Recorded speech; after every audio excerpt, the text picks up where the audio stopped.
Esse videocast não tem o intuito de desrespeitar ou minimizar a dor de nenhuma vítima ou de suas famílias. Nosso objetivo é educativo.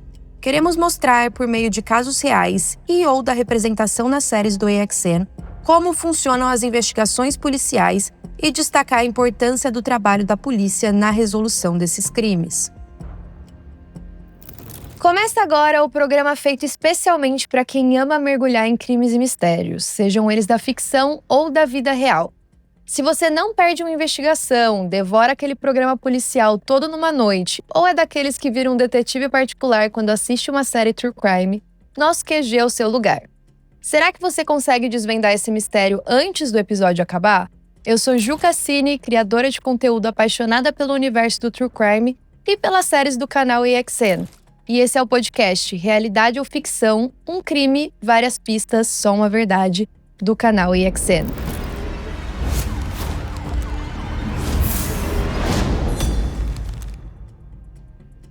Sete desaparecimentos em menos de um ano.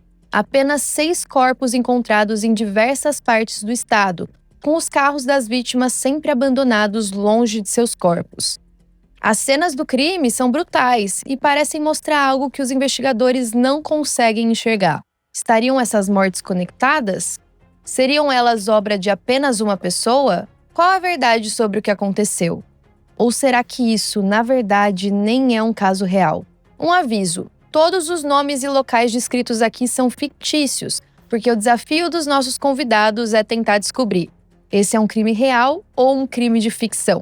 Vocês conseguiriam, com as informações dadas aqui, apontar um suspeito? Nesse episódio, eu tenho comigo nossa convidada especial da temporada, a fotógrafa pericial Thelma Rocha. Bem-vinda mais uma vez. Ah, que bom, tô adorando. Pois que venham mais. Além de fotógrafa, a Thelma também é host do Perícia Lab aqui no AXN, junto com o Ricardo Salada. Tá pronta para a investigação de hoje? Vamos tentar novamente. E para completar o nosso time de investigadores, temos ela, que é fisioterapeuta intensivista e uma grande fã do universo True Crime, Aline Fernandes. Bem-vinda! Obrigada por ter vindo aqui. Imagina, eu agradeço feliz. a oportunidade, estou muito feliz. Então conta um pouquinho pra gente como que foi o processo da inscrição. Apareceu uma chamada de vocês convidando pra gente gravar um vídeo e contar como eu faria pra investigar um crime. E aí eu gravei o vídeo mandando, explicando um pouco tudo que a gente assiste, né, nos True Crimes, acompanhando a Thelma, que também explica toda essa questão de periciar o local do crime, né, a vitimologia, entender como é tudo isso. É mais ou menos isso, eu gravei tudo isso, juntei um pouco as informações e mandei o vídeo. E eu acho que você foi criativa, né? Porque foi uma seleção, né? Que bom, né? Foi a primeira vez que eu gravei um vídeo. Eu nunca tinha gravado nada, assim. Foi. Que legal! E pra você, como foi? Foi uma experiência interessante, assim. Não achei que eu ia conseguir me soltar tanto assim, mas achei que foi E quando bom. veio a notícia que era você? Eu fiquei louca, né? Muito feliz. Você sabe que é uma concorrência muito grande, né? Eu nunca tive uma experiência assim, então eu não sabia se ia dar muito certo ou não. E deu certo. E deu certo. Eu fiquei muito aqui. feliz, tô muito grata pela oportunidade, Que de legal. verdade. Que legal. E você se considera uma boa investigadora? Acho que sim. Acho que fazer fisioterapeuta me ajuda a ser Isso que eu ia investigadora. perguntar, se a sua profissão te ajuda, se você precisasse desvendar um crime hoje. Ajuda um pouco, né? Eu tenho que saber interpretar os sinais aí do que o paciente me fala pra eu conseguir uma boa terapia, né? Pois acho que ajuda um pouco. Eu acho que sim. Hoje a gente traz para o nosso QG alguns casos que mobilizaram um país inteiro em busca de justiça. E nossas convidadas vão participar com a gente dessa história, usando as informações do nosso dossiê para tentar desvendar o mistério. E no final, eu quero saber delas e de vocês se essa é a história de um crime real ou ficcional. Preparadas? Sim. Vamos ao caso.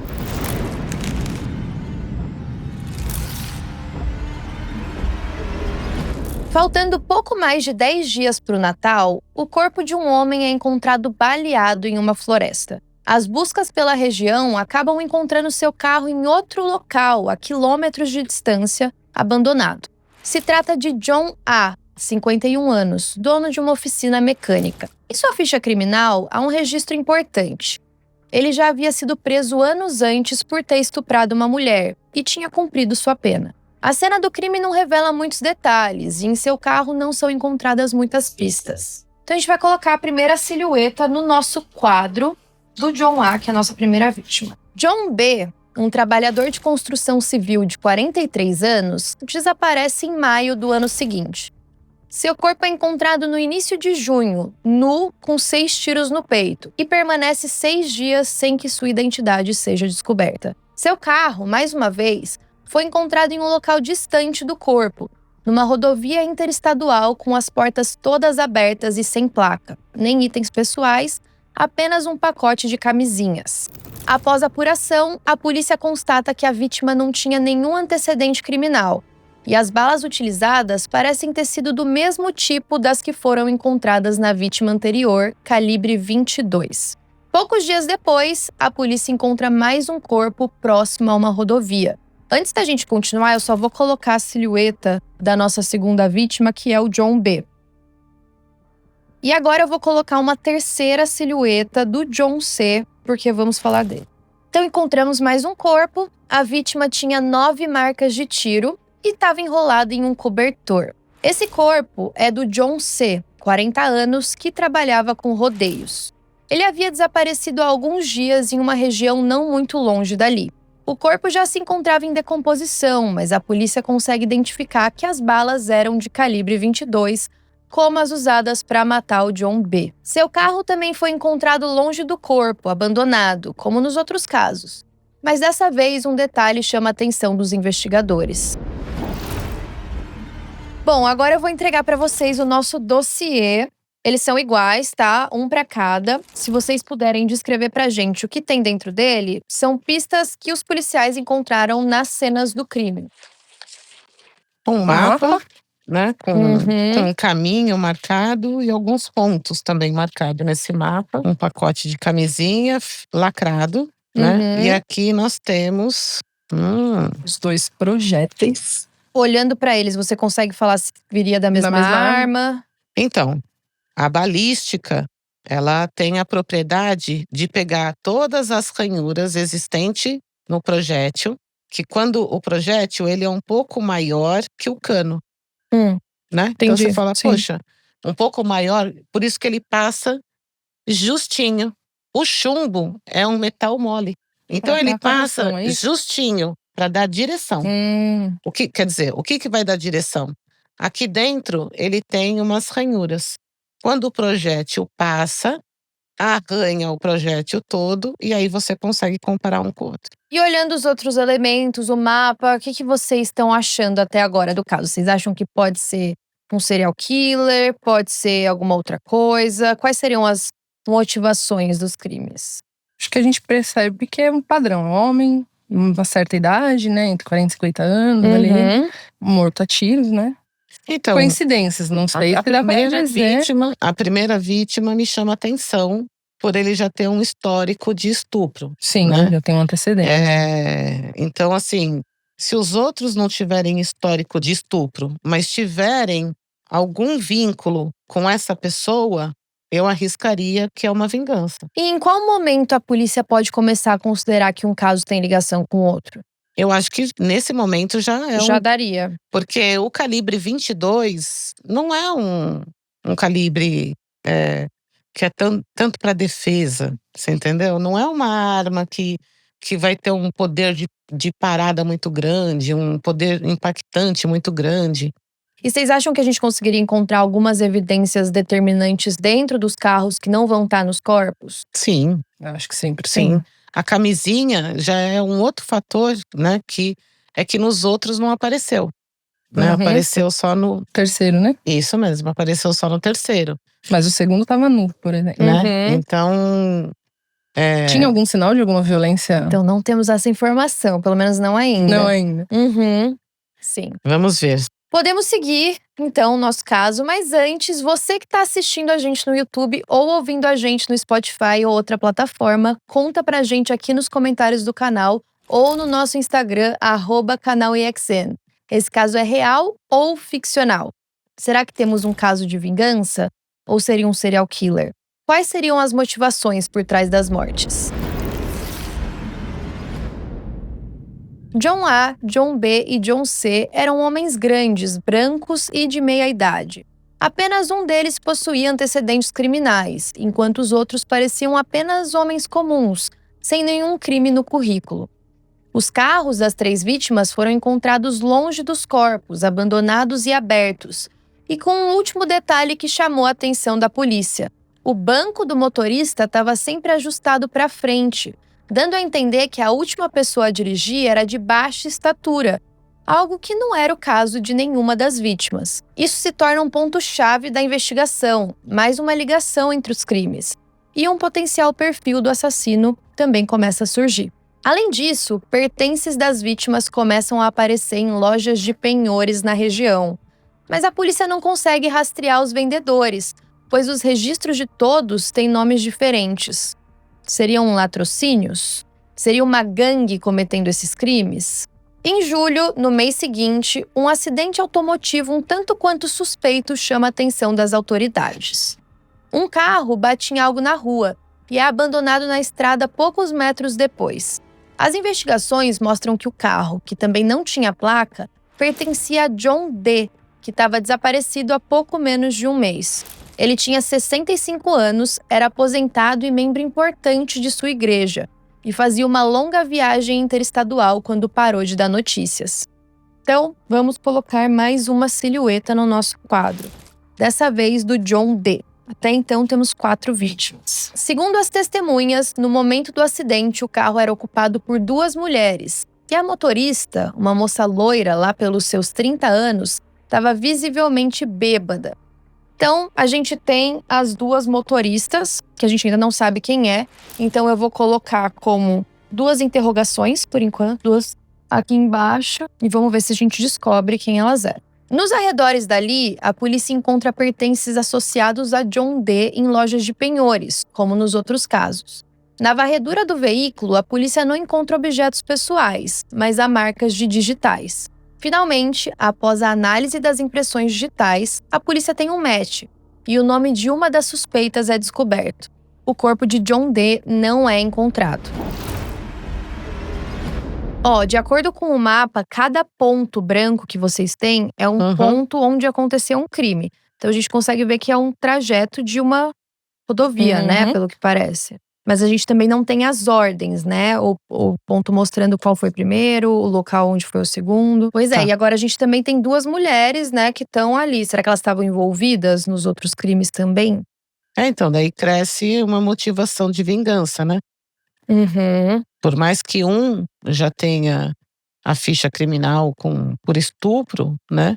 Tem que ver se esse cara foi condenado, tem que ver em que circunstâncias que foi, né? Se ele não foi condenado, se ele estava num bar, se só identificaram ele, mas tinham outras pessoas, né? Ou pode ser que o primeiro causou alguma coisa, aquilo foi um estopim para quem assassinou não gosto de todos os homens desse perfil e vou matar todo mundo.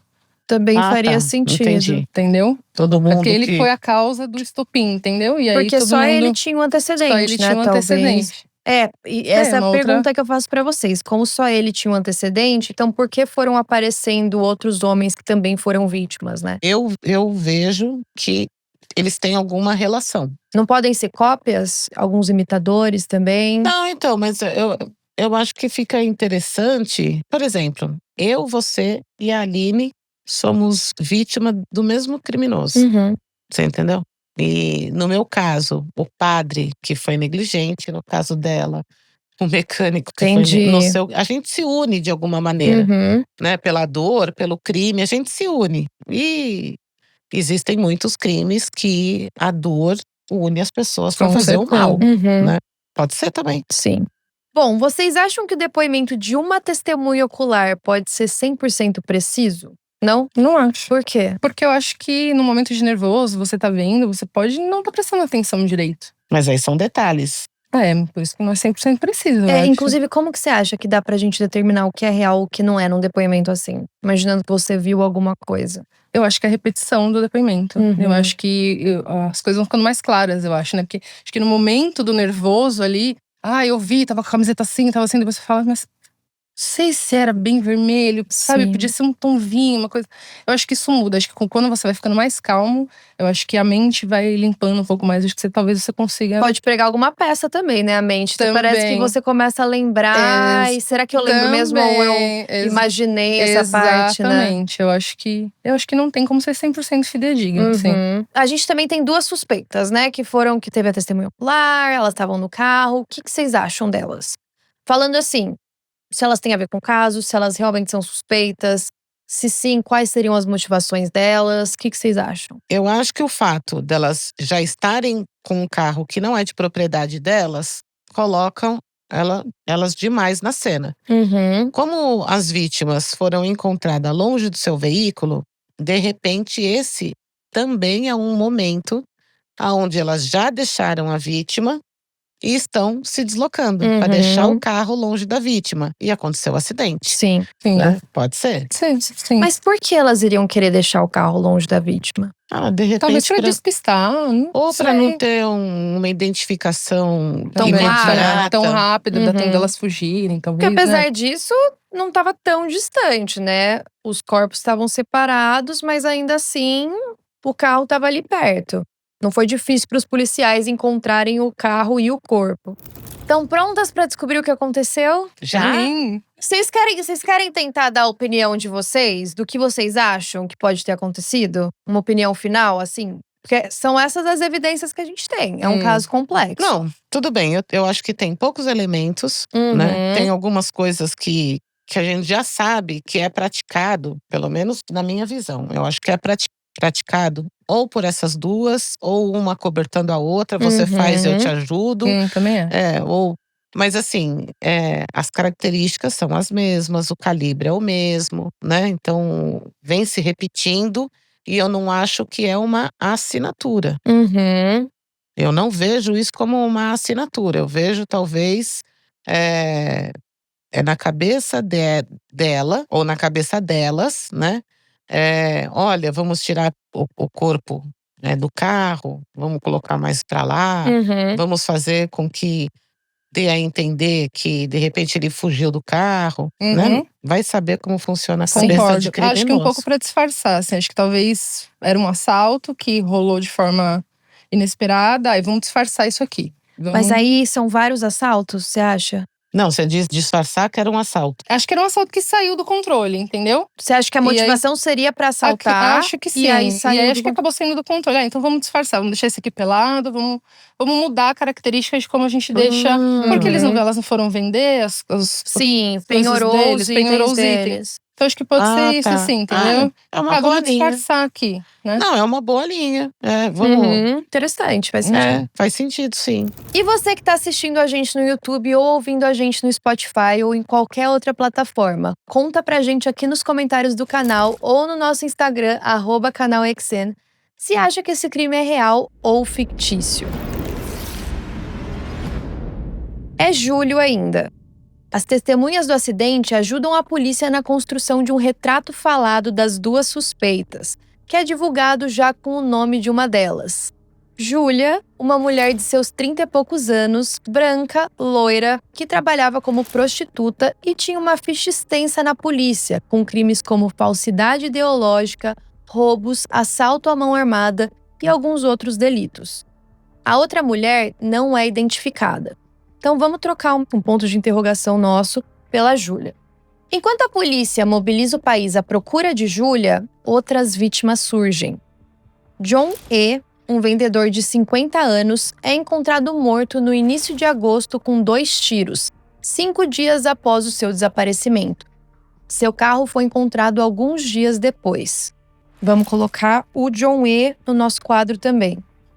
A sexta vítima, John F., um major aposentado de 56 anos, foi encontrado uma semana após seu desaparecimento, morto com 7 tiros.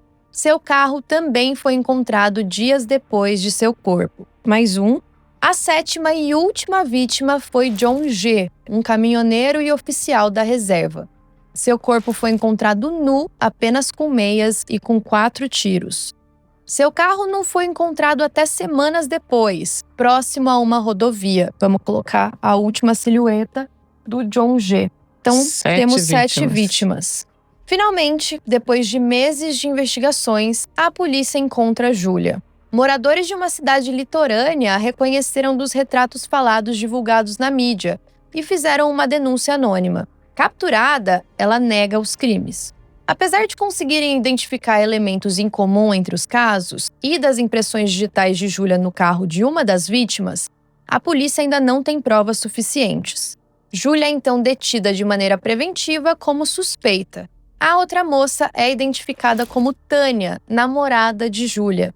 Ela estava em outro estado no momento em que é detida, porque não aguentava mais a vida com Júlia e queria botar um ponto final naquela história.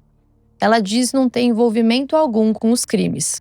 Sem muitos elementos que comprovem as suspeitas da polícia, Tânia recebe uma proposta das autoridades: fazer uma emboscada para que Júlia assuma os crimes, em troca de imunidade para si mesma em todas as acusações. Bom, a gente também pode trocar o nosso ponto de interrogação pela Tânia. Pronto, agora o nosso mural está completo. O que vocês estão achando até agora? Tá fazendo mais sentido para vocês? Agora eu acho que tá bem plausível a linha de raciocínio do assalto. Da Aline. Eu acho.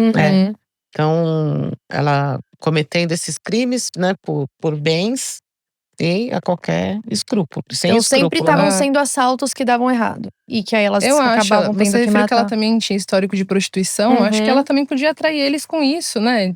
Homens de meia idade. Não tem relato de que eram casados, pelo menos não vem na história, mas também não faz tanta diferença, né? Então, talvez ela atraía com isso, né? Não, ou de repente ela só mata os casados. Ela descobre que é casado e aí… E tá traindo, então… Nesse momento ela mata os casados. Exatamente. Pode ser, também. entendeu? Essa é a motivação. Porque todos já eram um pouco mais velhos, já estavam estabelecidos. Subentende-se aí que eram, de repente, homens casados. Sim. De repente ela só mata os casados. Pode ser também. Né? Tânia aceita a proposta e arma uma ligação telefônica com Júlia, que estava sendo gravada pela polícia. Na conversa, Tânia pede ajuda a Júlia, dizendo que a polícia já está no seu pé e eles sabem de tudo, mas querem incriminá-la também. No meio da conversa, Júlia acaba assumindo os crimes, sem suspeitar da gravação. Confrontada pela polícia, Júlia não tem mais onde correr. Ela assume para a polícia que cometeu todos os crimes, menos o de John D., cujo corpo nunca foi encontrado. Em sua defesa, ela alega que os assassinatos foram todos em legítima defesa. As vítimas teriam contratado seus serviços de garota de programa e, por vezes, ficado violentas, a ameaçando e agredindo, inclusive sexualmente. Seu julgamento aconteceu pouco mais de 2 anos após a primeira morte. O júri não acreditou no apelo de legítima defesa, e Júlia foi condenada à morte pelos 6 assassinatos oficialmente ligados a ela. Júlia foi executada mais de uma década depois, através de uma injeção letal. Tânia teve sua imunidade respeitada e nunca foi acusada formalmente. E aí, alguém sabia que isso ia acontecer? Eu acho que é vago também. Eu acho que é uma motivação bem fraquinha, né? Sim. Porque senão ela vai sair matando… Todos eles tiveram, é um pouco, né? Eu também acho. Todos que abusassem dela, né, no caso. Então, mas eu 6 legítimas defesas, assim, não dá pra acreditar. Então, porque assim, eu acredito numa legitimidade, né? Quando você também age na sua vida como leal a isso. Então, se foi uma legítima defesa, você vai ter que arcar com isso. Vá, né? Já vai e fala assim: olha, acabei de ser agredida, o cara veio pra cima de mim, eu ando armada, eu dei um tiro nele, ele tá na rodovia tal, assim. Entendi. Exatamente. Entendi. E vocês conhecem outros casos de mulheres serial killers? Tem vários. Sim? Tem alguns que você já ouviu, que você lembra? Caso parecido ou não, no geral? No geral de mulher serial killer. Tem bastante. Tem um caso que é o da Baronesa Sangrenta. Sim, Conhece? é bem a maior antigo, serial né? killer da história, né? Dizem que ela teve 650 vítimas, né? Documentadas no diário dela. É bem antigo esse caso. Esse caso, assim. Eu acho muito interessante, assim. Nunca ouvi falar. Pois e você, Thelma? É porque eu acho que a gente tem o costume de associar serial killer com homens, né? Isso mesmo. Mas existem mulheres serial killers na também. história ainda se acompanha, assim, muitas, né? Envenenadas, viúvas negras. Agora, em relação a mulheres assassinas, né? Eu já peguei crimes tão mais brutais, tratando-se de vingança, do que homens. Também tem alguns casos brutais, né?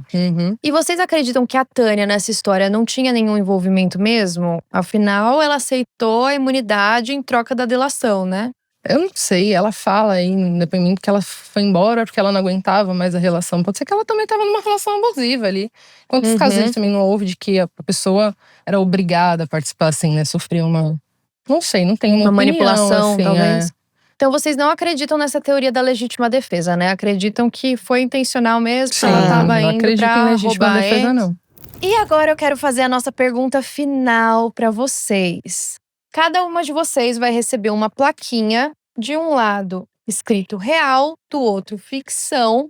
Vocês precisam dar a resposta individual de cada uma, não vale colar. Mas antes da gente votar, eu quero saber de vocês por que esse caso poderia ser um caso real e por que ele seria ser um caso de uma série de ficção. Acho que pode ser tanto um quanto o outro, assim, né? Mas por quê? Porque acho que existe crimes assim, não sei dizer por que não seria real, assim. Eu acho que pode ser um quanto o outro, não sei, não tenho… E ficção, o que mais trava? Por que você acha que poderia ser ficção? Eu acho que porque faltam alguns elementos aí pra mim na história. Acho que ficou tudo meio… faltando algumas coisas pra mim, né? Talvez pra eu entender melhor, assim, entendeu? Sim. Então acho que se fosse real, talvez teria mais algumas informações, algumas outras coisas que amarrassem melhor a história. Acho que essa questão dela de… legítima defesa pra mim também não… Você achou que não faz sentido? Eu acho que não. E você, Thelma? Pra mim, dá os seus argumentos então, dos pra dois. mim, assim, sempre tem uma palavra que a pessoa que tá aqui solta que me confunde. Te deixa em dúvida. Quando ela falou assim, tem serial killer mulher. Você falou, vários. E eu aqui, não conheço nenhum. Aí a minha opinião já mudou, né? Então, por que eu acho que é ficção? Por ser uma mulher serial killer, né? Porque eu acho que é realidade. Porque eu acho que esses crimes na cabeça dela, ou porque ela sofre, ou porque é uma profissão subjugada, ou porque ela já é colocada à margem da sociedade. Então essa pessoa já é muito, seja um catador de lata, você entendeu? Seja uma prostituta. São profissões que a pessoa vai pelo valor. Sim. Você ganha muito pouco, então você não merece o meu respeito. E aí a pessoa cria a sua própria justiça. E você vê muito isso. Você matou por quê? Porque ele falou que eu não podia parar o meu carro, que era velho, na porta da casa dele. Entendeu? Então tem uns motivos assim. E aí eu vou, então, por ser uma mulher, eu acho que é ficção. Por ser a profissão, né? Eu acho que é real. Entendi. Sempre no 50-50, né? Sempre. Bom, então tá. Então eu vou fazer a pergunta, mas antes de vocês responderem, eu vou contar 3, 2, 1 e aí vocês mostram ao mesmo tempo. Combinado? Combinado. Então vamos lá. Thelma, Aline, esse é um caso real ou ficção? 3, 2, 1… Meu Deus, as duas votaram igual. As duas votaram real. Olha, você me enganou, Thelma. Pela sua resposta, eu achei que você ia falar ficção. Pelo que eu tava ouvindo você falar. Não, então, eu tava achando que era ficção. Falei, tu muito legalzinho, né? Ficção. Mas aí quando ela fala assim, não, existem muitas mulheres serial killer, é que não é da minha realidade. E aí você tem que sair da sua casinha, né? Daí eu falei, opa, não é porque eu não conheço que não existe, que não né? exista. Bom, o caso é real. É uma pena, né? Porque mais uma prostituta levada a um extremo É isso pelo mesmo. que a própria sociedade imputa a ela, né? Sim, é isso mesmo.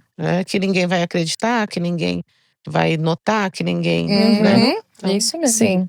É isso mesmo. Essa foi a história real de Aileen Wuornos, uma das mais famosas serial killers da história dos Estados Unidos. Embora seja muito difícil a gente ter um percentual exato, uma serial killer mulher é sim algo raro, mas que existem há séculos.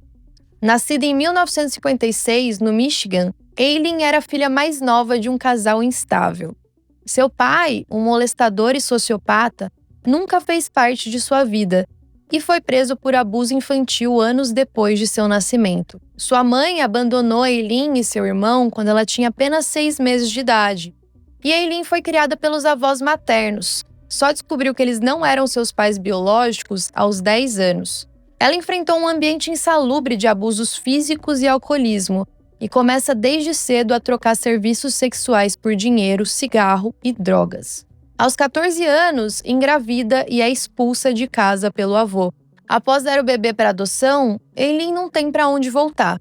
Depois de uma série de tragédias pessoais e escolhas desesperadas, ela continua na prostituição como meio de sobrevivência. Em 1986, conhece Tyra Moore e inicia com ela um relacionamento que dura até 1991.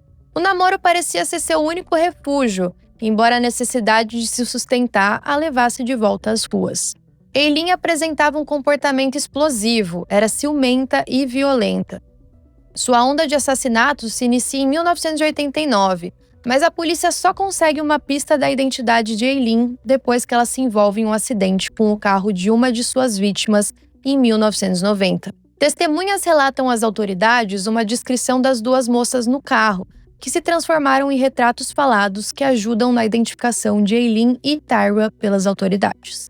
Em janeiro de 1991, Eileen foi finalmente capturada com a ajuda de sua namorada, que colaborou com as investigações, levando à confissão dela, que inicialmente clamou legítima defesa para todos os assassinatos.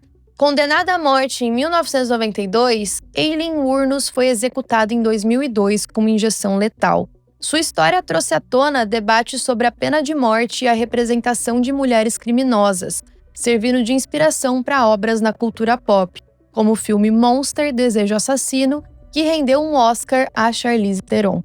E Thelma, como funciona a investigação das digitais na perícia no Brasil? Tem um banco de dados? Tem. Hoje você tem um sistema de banco de dados, né, o EIFES. Então e já está bem avançado, a gente já está indo, nós já estamos no digital, né? Na digital.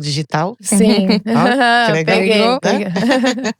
Então, hoje, antes você tinha uma impressão digital num local e você, muitas vezes, isso antigamente, você muitas vezes precisava de um suspeito para fazer o confronto, né? Então, vamos supor que a pessoa fosse de Minas. Você não tinha comunicação com o banco de dados de Minas. Então, só se ele tivesse documento em São Paulo é que você conseguiria fazer esse confronto, né? Hoje não. Hoje você tem o banco de impressão digital, o EIFES.